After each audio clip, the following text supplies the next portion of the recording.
Here's my paper, and there's the blank backside.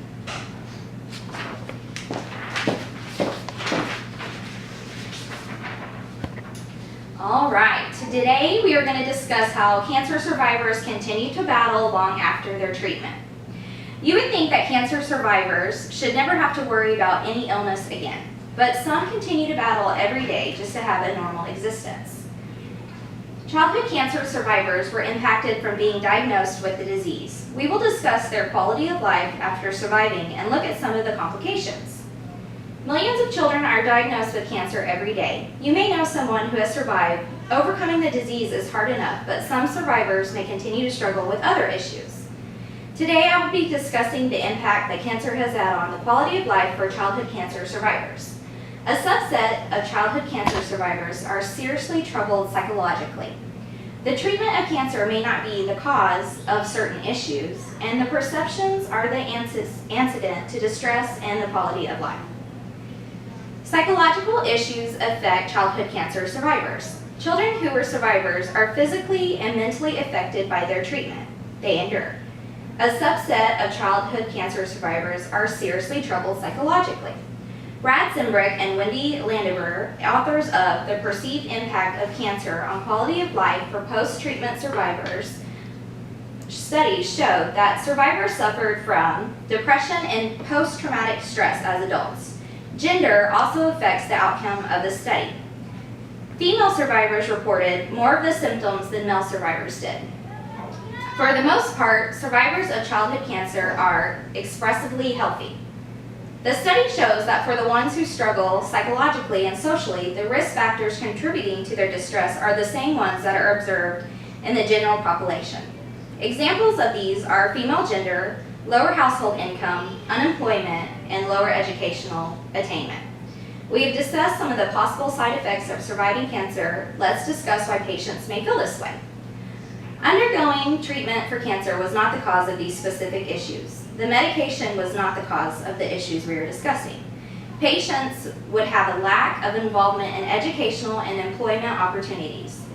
They would experience long stays in the hospital receiving treatment, and they wouldn't be able to be around others.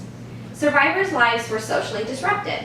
It would be hard for anyone to learn socially acceptable behavior after having to go through treatment and not being able to understand what was happening physically to you. Survivors report feeling left out of friends' lives, and now they avoid social activities. Survivors may also experience societal prejudice, discrimination, and the stigmatism occurring at critical developmental life stages. I just finished explaining what may cause certain feelings for survivors, and now I will discuss a few things that may help a survivor to cope. Outcomes to how survivors mentally adjusted are based on their own views. Insights are the precursor to distress and the quality of life.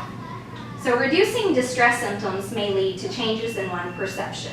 Survivors need to know who to go to in order to seek for medical problems. They need plenty of information concerning their worries, and they should have a good support system in place, such as friends and parents. Interventions that achieve cognitive reframing of cancer may benefit survivors. Accepting that cancer also produced some good things, findings suggest that their perceptions were a critical predictor of stress, and survivors who reframed or better understood the content of cancer in their lives may offer a potential to facilitate social re-engagement, normalization, and successful accomplishments of developmental tasks. Becoming involved in peer groups, support groups, and a community-based support may potentially enhance the quality of their lives as well. Survivors reported that they had special bonds with others who have survived, and community-based and online services offer educational support, vocational rehabilitation, employment services, and peer support are more easily accessible, and they're also certainly less costly to the survivor. Cancer is a huge disruption to anyone's life, and to sum it all up, it affects you physically, but we need to also remember that some survivors are affected mentally as well. There are perceived impacts that cancer has had on childhood survivors. A subset of childhood survivors are seriously troubled psychologically. The treatment of cancer was not the cause of these issues, and the perceptions are the forerunner to distress and the quality of their life. Please try to remember surviving cancer affects everyone differently. Some handle it differently than others. While I cannot give you a survivor's point of view, I can give you the point of view from a mother of a survivor. My daughter was diagnosed with leukemia at age 3. She doesn't remember a lot of things that happened, but certain memories she will never forget. Our experiences have shaped the way we live our lives. Every ache and pain that she endures reverts my mind back to a time that I don't really want to remember.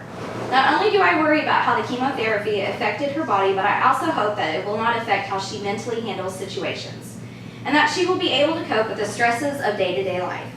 It's hard for adults to understand when someone loses their battle of cancer, so try to imagine having to explain that to a child.